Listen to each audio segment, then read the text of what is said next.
जयपुर में deputy CM Sachin Pilot ने press conference की और बीजेपी को कई मुद्दों पर घेरा। पायलट ने बंगाल में हुई हिंसा के लिए बीजेपी को जिम्मेदार ठहराया। सचिन पायलट ने कहा, साध्वी प्रज्ञा ठाकुर ने राष्ट्रपिता की हत्या करने वाले को गोडसे को देशभक्त बताया, लेकिन बीजेपी के किसी नेता ने प्रज्ञा के बयान का खंडन नहीं किया। सचिन पायलट ने कहा, पिछले कुछ दिनों से जिस तरह की राजनीति बीजेपी ने की, उससे देश में निराशा है। सचिन पायलट ने कहा कि 23 मई को नतीजे आएंगे, उसके बाद कांग्रेस के नेतृत्व में सरकार बनेगी। बीजेपी का दक्षिण में खाता तक नहीं खुलेगा। लोकसभा चुनाव के 7वें और अंतिम चरण के लिए चुनाव प्रचार आज शाम 6 बजे थम जाएगा, जिसके बाद प्रत्याशी डोर टू डोर कैंपेन करेंगे। 7वें चरण में देश के 8 राज्यों की 59 सीटों के लिए वोटिंग होनी है।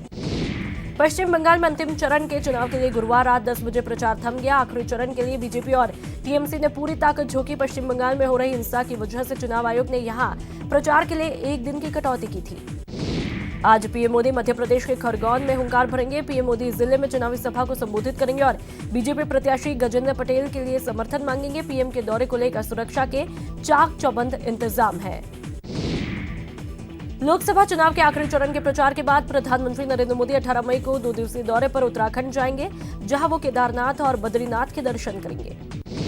बीजेपी अध्यक्ष अमित शाह आज दिल्ली में प्रेस कॉन्फ्रेंस करेंगे। शाह बीजेपी हेडक्वार्टर में करीब 4 बजे मीडिया से मुखातिब होंगे। कांग्रेस अध्यक्ष राहुल गांधी आज शिमला संसदीय सीट के तहत सोलन में जनसभा करेंगे। पुलिस मैदान सोलन में राहुल गांधी की जनसभा 11 बजे होगी। गुरुवार को कांग्रेस अध्यक्ष राहुल गांधी ने अलवर की निर्भया से मुलाकात की। इस दौरान राहुल ने मीडिया से बातचीत में कहा, पीड़ित परिवार को जल्द से जल्द न्याय मिलेगा और दोषियों के खिलाफ सख्त कार्रवाई होगी। राहुल के साथ सीएम गहलोत ने भी अलवर कांड के पीड़ित परिवार से मुलाकात की। इस दौरान उन्होंने कई ऐलान भी किए। उन्होंने पीड़ित को नौकरी देने की घोषणा की, तो साथ ही कहा कि 7 दिन में पुलिस चालान पेश करेगी।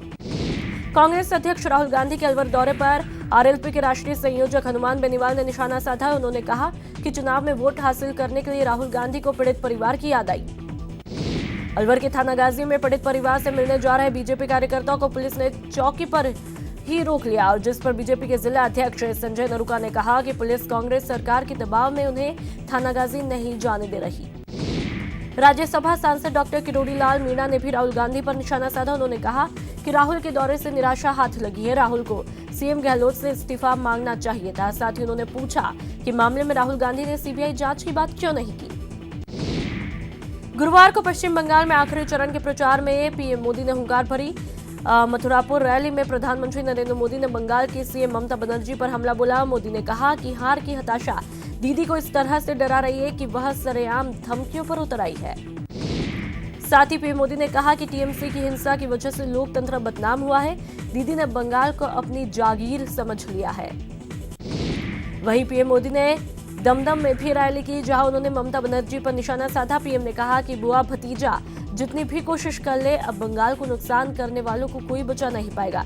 बंगाल आपकी या आपके भतीजे की जागीर नहीं है।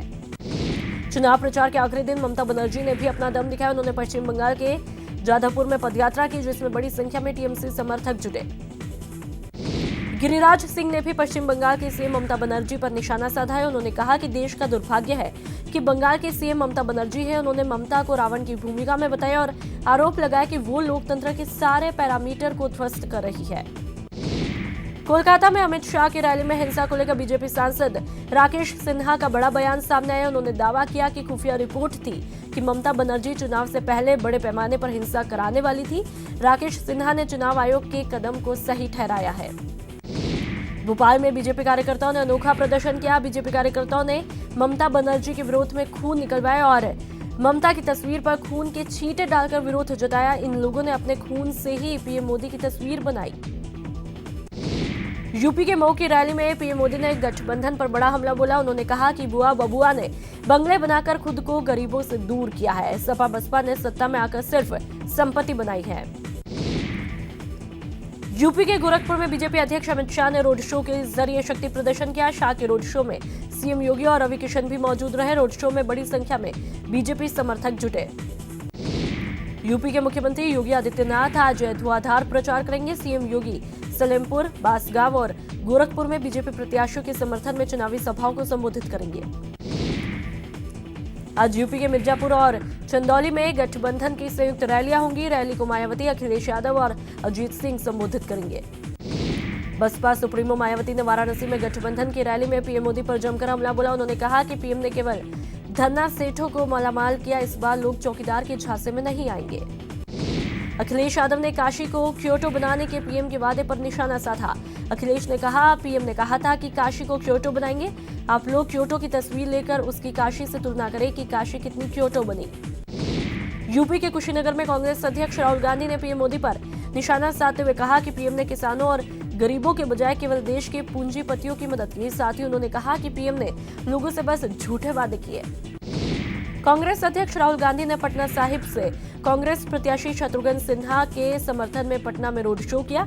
ये road show Moinul Haq stadium से शुरू हुआ है। राहुल के रोड शो में बड़ी संख्या में महागठबंधन के कार्यकर्ता मौजूद रहे। बिहार की राजधानी पटना में मीसा भारती के समर्थन में राहुल गांधी ने चुनावी सभा की।